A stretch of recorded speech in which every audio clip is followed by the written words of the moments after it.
Meet Ali Banat, a friend of mine, a young Muslim born and raised in Sydney, Australia, who has lived quite a successful life. However, it was only recently that his life took a dramatic turn. This is Ali's story. Where are you at now with your life? What's happened to you? At this point in my life, والله I've been gifted alhamdulillah by Allah with cancer throughout my body, and I've changed my whole life to sort of helping people. Why do you call it a gift, Ali? And alhamdulillah, it's a gift because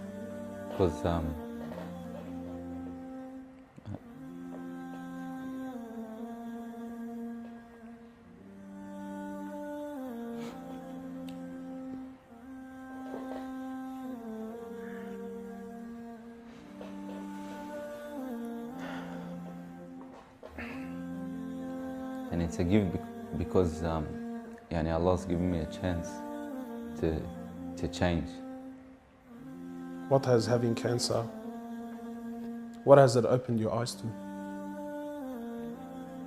SubhanAllah, everything in life, even the smallest gift, like breathing fresh air.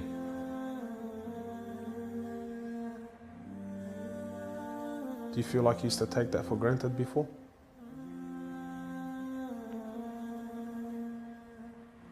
How long have you had cancer for? 4 months now. Ali was diagnosed with stage 4 cancer and given only 7 months to live. Upon finding the news, he immediately sold his successful business and was forced to reconsider the lavish lifestyle he was accustomed to. Everything was to change. Ali, what was your reaction when you came to know you had cancer? I got rid of my cars, I got rid of my watches, even my clothes. I took them with me overseas and I gave them to a lot of people up there. Alhamdulillah. So I wanted to try to leave this world without anything. So you were on a mission to get rid of your dunya. It wasn't until Ali invited us into his room that we truly understood the luxurious lifestyle that he was living and the extent of the sacrifice that he was making. What's all this, Ali? Talk to me, explain this. It's a bracelet, costs about $60,000. $60,000. Yeah. What do you have in these boxes, Ali? They're all my shoes, alhamdulillah. Louis Vuitton? All Louis Vuitton. How much is something like this worth, Ali? They're probably about 1,300. How much you pay for that, Ali? About 700. Thongs. For a pair of thongs, yeah. So what's happening with the sunglasses here, Ali? I just like collecting different sunglasses. Yeah?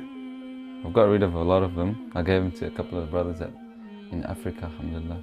So you're telling me there's a kid in Africa that's walking around with Louis Vuittons and... Can I try one of these hats on? I've only mentioned them in my talks like 100 times. You can try the red one on. It's limited edition one. Barakallah. What do you reckon, else? Sheikh Gucci. Ali's interest in the dunya has left him abruptly and no longer holds a place in his heart. So Ali, what do you feel now, like when you look at this? And driving something like this doesn't really cross my mind anymore. It's not something I would want to do no more. After someone tells you, or you find out that you're sick, or you haven't got much time in this life, wallah, this is the last thing you would want to chase. And this is how we should be living our life every day. A car like this, people would love to be in it, people would love to own, people would love to drive it. Wallah, they're going for the wrong goals. And you realize that when you get sick, when someone tells you you haven't got long to live, you realize all this stuff, it does not benefit us in any way. So what's the value of this in your heart now? This is worth one pair of thongs for a little African child with no thongs. Wallahi, it's worth more than me to see him smile with a pair of thongs than own one of these. Wallah al-Azim. Ali has since dedicated the remainder of his life and wealth to helping those who are far less fortunate than him. After an emotional journey to Africa, Ali has established a charity titled Muslims Around the World Project.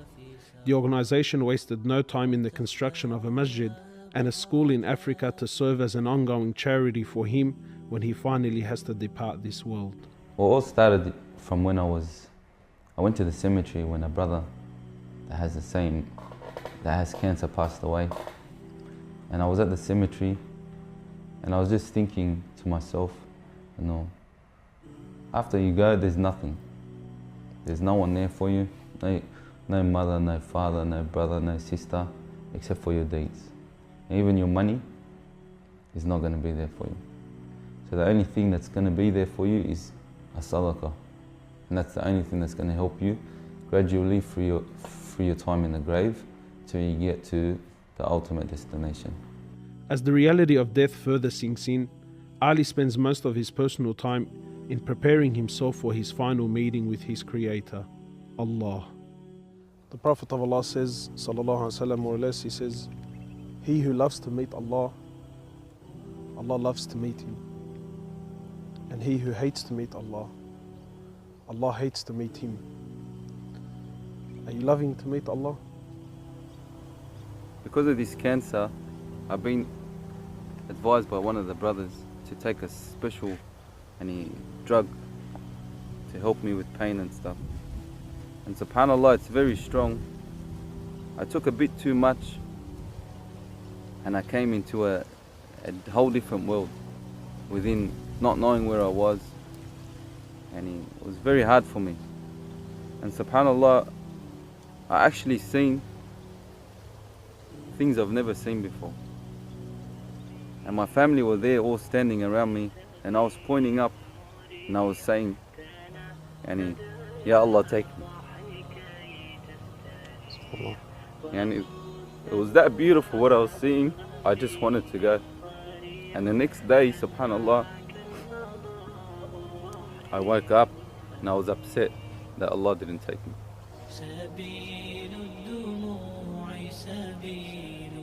Well, I ask Allah subhanahu wa ta'ala to purify you and to give you shifa, to keep you around us for a long time. Allah, may Allah subhanahu wa ta'ala reward you. Give you firdaus al-a'la.